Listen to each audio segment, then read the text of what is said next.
Hi, I'm Jennifer. So, an average teenager living with her parents. My childhood was amazing. The three of us lived well enough, with my father working in the fields and my mother taking care of the household. But my blissful life didn't last. The drought arrived, like every year in the rural town I lived in. The wallets of the small community dried up as well.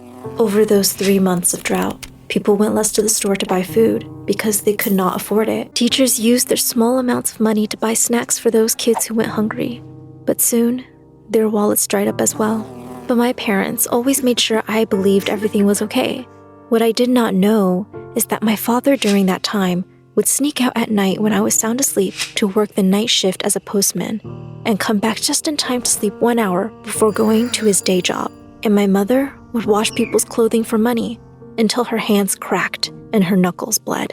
They did everything to make sure my lunches weren't scarce, and I didn't suspect a single thing. They were scared to introduce me to poverty. Every year, I watched my mom do something very interesting. Every once in a while, she and my father would take the money they saved up, and after buying a big load of vegetables, my mother would cook enormous amounts of delicious hot tomato soup, her specialty. She would open the doors to our house and feed everyone that came by. Families with many kids, kids alone, old folks, everyone. The community came alive and happy on those days, as everyone would huddle up in our front yard and talk as they enjoyed my mom's doing. She was the most generous soul around. And not only did she never let me starve, but she never let anyone starve as well. Years went by and I grew older. Soon enough, I began to realize that things were not what they seemed, that my princess fairy tale was over, and I needed to be confronted in the real world. My parents eventually grew older, and by the time I was in high school, I was babysitting my neighbor's kids, and my lunches soon grew scarce as well. Things got worse and worse. My mom got sick, incredibly sick. Money was not prevalent enough to afford her treatment. We didn't even have enough to pay more than rent and food for the month. She passed away before I left for college, leaving me and my father to figure life out by ourselves. My father was miserable. He missed her every single day. I always believed his heart was broken. Now I needed to stand on my own 2 feet. I ended up going to college. I had studied hard during my school years and had gotten a scholarship for a college near my small town. It was not Harvard, but it was good enough to give me a second chance. My father was put into a retirement home, so I was on my own with no money, with a void in my heart that I was not able to fix. I studied and worked in order to afford the basic needs. I had 2 jobs, one at a fast food restaurant, and I was also a babysitter. My days went by between books, kids, and flipping burgers, and that is how I went by. I really missed my fantasy childhood, having homemade lunches and living life with my only worry being what princess dress to wear during the day. I was tired. It was a Saturday afternoon, but not a regular one. It was my mother's birthday, and for once, I really looked forward to going home and getting a good lunch. Every year, I would save up enough to buy myself a special lunch on her birthday, almost as if it was a sort of gift. It was usually one of the only full meals I had that week, as everything I could afford to cook at home was rice and peanut butter and jelly sandwiches. I walked home, dragging my feet under the sun. I looked around me. Kids were playing in the playground, laughing and screaming in their little fantasy world. Looking after them, tired parents falling asleep on park benches, I was looking forward to my meal. I had to study all night, and I hadn't eaten anything the night before. I just wanted to sit down and eat, and finally get a rest from my crazy life. I tried to keep my energy as I walked home, but my march was becoming slower. As I passed the gas station, I noticed something I hadn't seen in a while. A girl was sitting on the curb, with her head to her knees. Beside her, what looked like her only possessions laid in supermarket bags. Her hair was messy, and so were her clothes, and she looked exhausted and cold. I quickly noticed the sign she had next to her feet. I need money. I'm homeless. She reminded me of my old hometown. I would see people like her every passing season, people who had lost all their hope and had no one to help them. For a brief moment, our eyes met. I shook my head and fixed my gaze forward. Now is not the time for distractions. I have work to do and can't do it on an empty stomach. My home was close, and so I rushed there before I had time to think of something else. I sat down and opened my lunch. The warmth reminded me of home. For a moment, I was that little girl again, with no worries of the world. I began to eat, each swallow harder than the last. "I miss you, Mom," I whispered, as tears filled my eyes. I stared at the warm food I just couldn't eat. Before I knew it, I was rushing back out in the heat. The girl was still there. I approached her and placed a hand on her knees. She looked at me. "How long have you been without food?" I asked. She counted with her fingers. "2," she said. Her face was sunken in. "My parents abandoned me a month ago. I have been struggling to find somewhere to live, and I ended up on the streets," she explained. Memories came back to me like a flood, moving out of my hometown and struggling, never to the point of being homeless, but fighting to afford rent every month and avoid eviction, and checking prices at the supermarket to buy products at their cheapest price. I nodded. I understood her. I looked at my food bag. I was hungry, starving even. I had looked forward to the special restaurant-cooked meal that I had worked so much for, and also for the memories that it resembled. However, I remembered my mom, how she made sure no one ever starved, no matter what the situation was.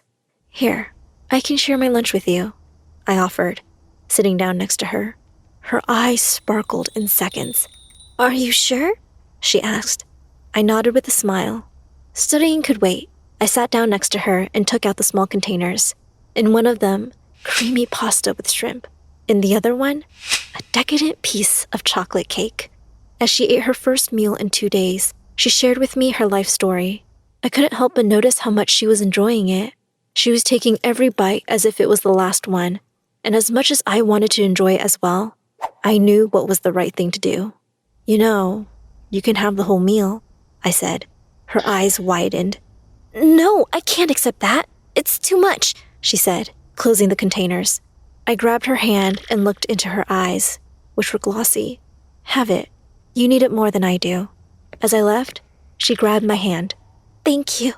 I will pay you back one day," she said, and I smiled back. I was happy as I went back home. Yes, maybe now I didn't have lunch for myself, and let me tell you, the outcome was not easy. Skipping such a meal, especially since I had avoided breakfast that day and dinner the night before in order to enjoy my special meals to the maximum, had not worked in my favor. I spent the next day relishing on the consequences of not eating, which included almost fainting at work, a grumbling stomach, and extreme tiredness. But helping that girl and making her less miserable left me satisfied better than any meal could. I knew my mother, especially on her birthday, would have been proud. Time went by, faster than I thought. I worked and studied day in and day out, saving up money little by little with my hard work. I always made sure to help others, and that helped my happiness grow with time.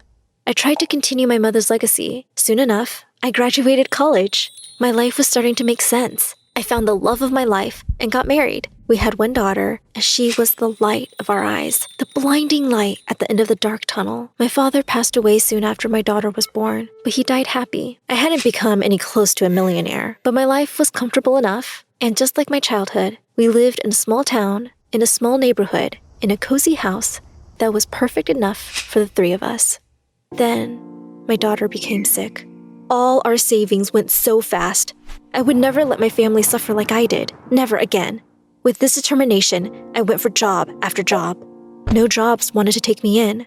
I walked into the job agency, and my name was soon called. A woman behind a desk asked me questions about my studies, my background, and my goals. After a whole deal of talking, she looked at me with a non-promising face. "Your curriculum is amazing," she said. "However, and unfortunately, we can't find any jobs that fit your profile. I am so sorry." Her words were a blow to the back. I sighed and buried my face in my hands. My plan was failing. I was, for once, very scared. I was scared that I would not be able to give my daughter her fairy tale life just like my parents had given me. I refused to show my daughter the face of poverty. Suddenly, someone put a hand on my shoulder. I looked up, and a woman, close to my age, was looking down at me. She wore a black, beautiful dress and the most expensive jewelry I had ever seen. She smiled brightly. "I think I can arrange something for her," she said. The lady behind the desk nodded and quickly left, and this mysterious woman sat in her place. Her eyes looked familiar. The sparkle was something I had seen before, but could not remember where. "I want to know about you," she started. "Tell me, who are you?" she asked. I looked at her with curious eyes. This woman was mysterious. She had appeared right at the moment when I thought everything was lost. Could I even trust this woman? However, something told me that I needed to tell. So I sat up straight and began telling her my story. She listened intently to every single bit, from my childhood to my college years to my adult life. I told her about my parents, about my mother, and about how I wanted to be as generous and open-hearted as she once was. About my daughter, how I wanted her to live in a fantasy world. She nodded and smiled every step of the story without interruptions. She then asked me questions, the typical formal questions of any job interview. I answered truthfully. This is when I thought I was going to lose my chance. When I was done, she looked at me. She started. "I knew you wouldn't ever change," she said with a bright smile. I raised an eyebrow in confusion, but before I could ask, she continued, "I want to discuss working with you." She finally said those words that sounded like heaven to my ears. "I would like to analyze giving you a position at the job agency. You are determined and ambitious, someone the agency definitely needs." I sighed in relief and smiled.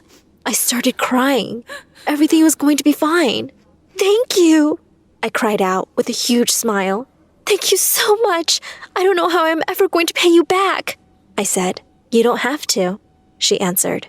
"After all, I told you I would pay you back one day." I looked at her with confusion. "But we have never met before. What do you have to pay me for?" She took my hand. "A few years ago, I was homeless, abandoned, and hungry. You found me sitting at the curb of a gas station and gave me the only lunch you had instead of keeping it to yourself. You were my only glimpse of hope when I was abandoned by my own parents. You saved me. I was eternally grateful." My mind went blank. Images of that event were very vivid. She was the reason I wanted to be like my mother, always. She had been a girl like me. She knew what struggle looked like, what hunger looked like. "Let's discuss the rest of it over dinner. What do you think?" I accepted her invitation. I started small and worked my way up. Played it safe, never letting my ambitions get the better of me. Then, as my daughter recovered and we were stable, I began getting more involved, taking bigger risks, bringing her with me so I could teach her what I learned. She made herself at home and helped me in whatever ways she could. I know my mom would be proud. We organized big charity dinners and raised money to help during the drought. After some years, the job agency even decided to make a big donation to a homeless shelter that took care of everyone in my small community during the drought. I gave a big, enormous check to the owner of the shelter in an official announcement that made it on television. Everything around me began to make sense. Finally, I was back at my old home. But I was not that little girl anymore. I could make a difference. And that's what I did.